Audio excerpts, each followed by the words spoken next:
से वो रीशूट भी करवाता है।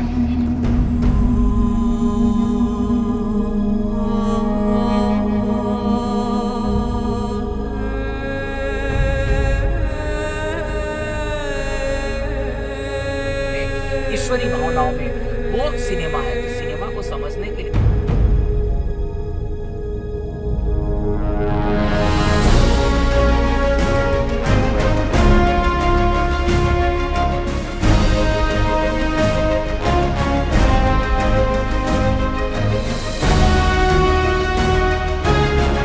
फिल्म मेरी धर्मपत्नी है।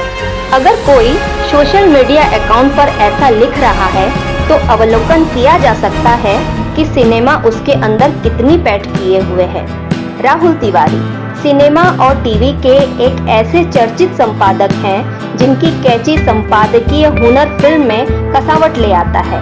उनकी कमियों खामियों को दूर करके फिल्म को बेहतर बना देता है। एडिटर का जो रोल है, एडिटर का रोल बहुत बड़ा होता है। एडिटर किसी भी सीन को आगे पीछे भी करता है, किसी भी डायलॉग को निकाल भी देता है। कुछ अगर ऐसे एक्स्ट्रा कोई ऐसी सीन है, डायलॉग है या कोई सीन को फिर से वो रीशूट भी करवाता है।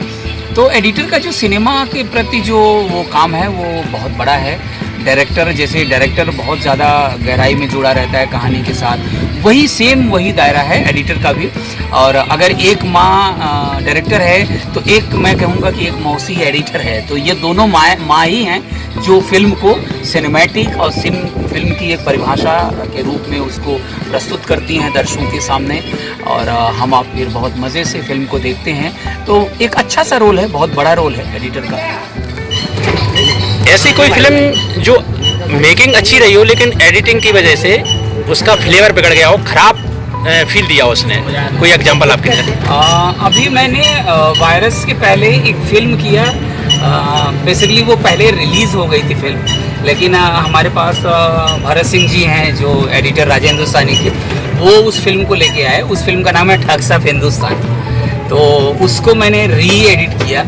उन्होंने कहा कि यार राहुल, इसको एक बार दोबारा इसको हम लोग री एडिट करते हैं, आमिर साहब को दिखाना है। तो मैंने उस फिल्म को री एडिट किया। तो उस फिल्म को री एडिट करके ये समझ में आया जो कि अगर ये ऐसे एडिट होती ये तो थोड़ी सी दर्शकों के बीच में ठग्स ऑफ हिंदुस्तान जानी जाती, जो कि बहुत बुरी तरह फ्लॉप हुई।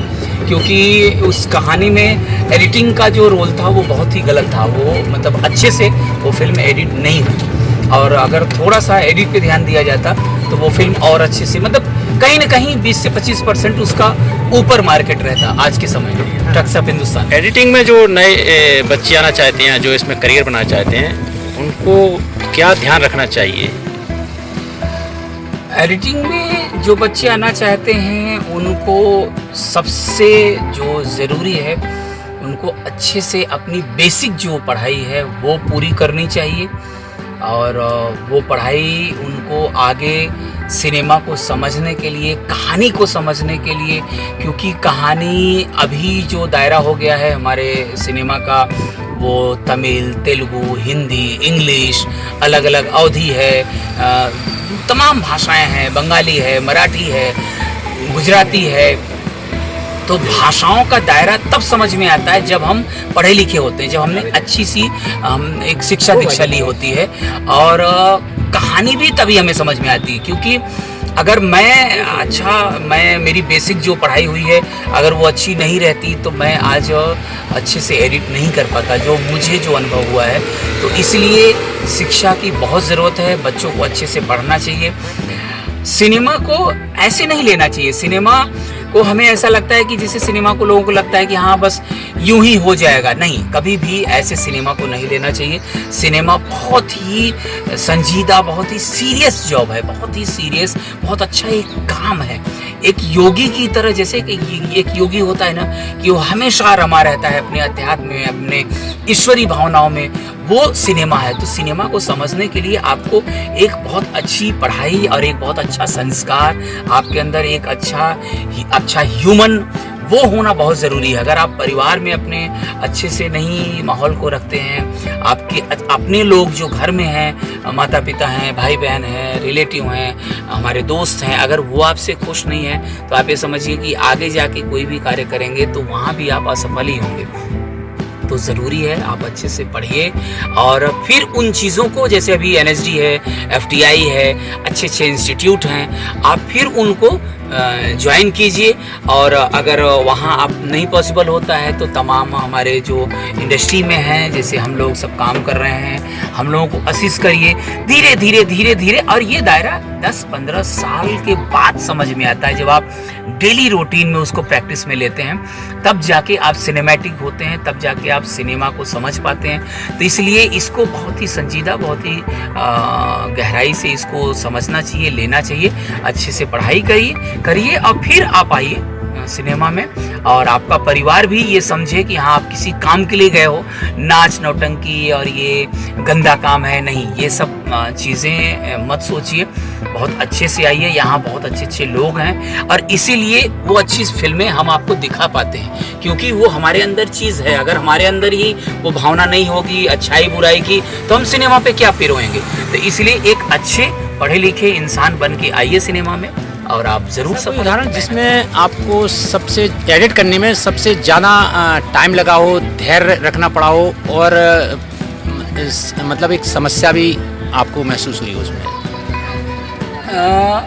क्या होता है कि फिल्म को, जैसे मान के चलिए कि एक फिल्म 2 से ढाई महीने में एडिटिंग उसकी एक जनरल तरीके से हो जाती है, साधारण तरीके से।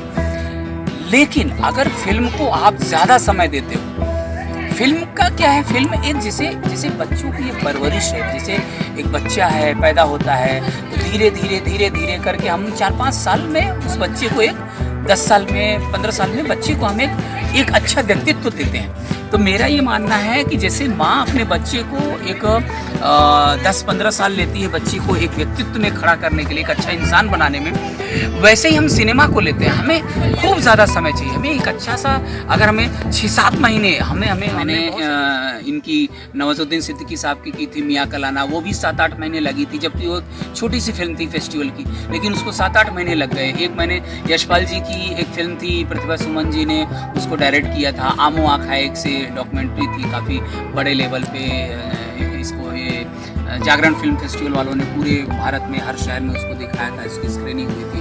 तो कहने का मतलब यह है कि सिनेमा में जितना आप वक्त लेते हैं, वो चाहे शूटिंग हो, चाहे एडिटिंग हो, चाहे वर्कशॉप हो, चाहे म्यूज़िक के लिए हो, तो जितना आप ज़्यादा से ज़्यादा समय लेंगे वो चीज़ उतना ही निखर के आएगा। सिनेमा में समय देना बहुत ज़रूरी होता है, और धैर्य के साथ, ठहराव के साथ, तो इसलिए समय देना चाहिए। कोई ऐसी फिल्म का उदाहरण देना चाहेंगे जिसको करने में बहुत मज़ा आया हो एडिटिंग में? मेरी अभी लास्ट पिछले 2022 में मैंने दादा लक्ष्मी फिल्म का मैंने ट्रेलर काटा। ये करने में मुझे बहुत ज़्यादा मज़ा आया है, बहुत ही ज़्यादा मुझे मज़ा आया। और एक फिल्म मैंने और की थी 2018 में, ये कैसा तिगड़म, इस्माइल दरबार साहब की फिल्म थी, तो उसके गाने एडिट करने में मुझे बहुत अच्छा लगा था, क्योंकि इस्माइल दरबार साहब म्यूज़िक डायरेक्टर हैं, तो उन्होंने बहुत अच्छे से उसको पिक्चराइज़ किया था, बहुत अच्छे से कोरियोग्राफी थी उसकी। और आशुतोष राणा साहब हैं, एक साक्षी करके आर्टिस्ट हैं, फीमेल एक्ट्रेस हैं, वो हैं उसमें। तो वो फिल्म भी मुझे बहुत अच्छी लगी थी। और नवाज साहब की फिल्म जो मियाँ कलाना, जो मैंने एडिट किया था, नवाजुद्दीन सिद्दीकी साहब की, समाज नवाब सिद्दीकी उसके डायरेक्टर हैं, उनके भाई साहब, तो वो फिल्म भी बहुत अच्छा लगा था मुझे एडिट करके। तो ऐसी हैं फिल्में। जैसा क्या होता है कि फिल्म की अगर कहानी, स्क्रीन प्ले, डायलॉग अगर अच्छी हैं, तो वो फिल्म जब शूट होती है तो वो बहुत अच्छा लगता है। वो फिर वो एक अलग दिखता है, वो रियल दिखता है, वास्तविक दिखता है कि नहीं ये है।